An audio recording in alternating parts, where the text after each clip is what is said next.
L'organisation de cet atelier est extrêmement importante et nous avons pensé à cette population vulnérable.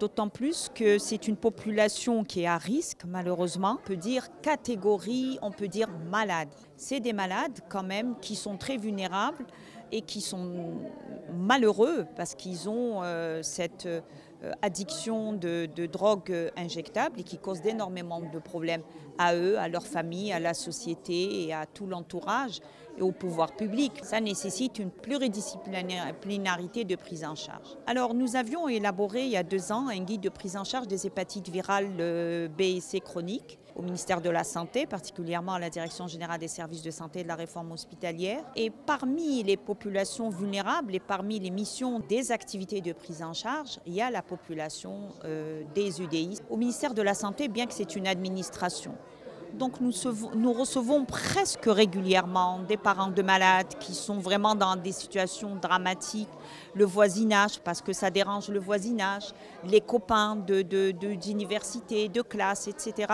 qui viennent nous voir pour une prise en charge. Donc ils sont vraiment dans la détresse, surtout les parents. Et là, donc on essaye d'intervenir pour eux. On dirait entre guillemets, c'est une population vulnérable mais aussi un peu rejetée. Surtout quand on s'injecte des drogues comme ça d'une manière régulière. Donc il y a des pathologies qui sont en train de se développer au sein de leur organisme. Je prends l'exemple des hépatites virales, B et C, le sida, etc. Donc les services qui sont concernés pour leur prise en charge, dans leur majorité, ils ont peur de les prendre en charge et peut-être on comprend cette peur parce que ce sont des virus, ce sont des germes qui peuvent être contaminer les équipements, contaminer les autres malades, le personnel soignant, etc.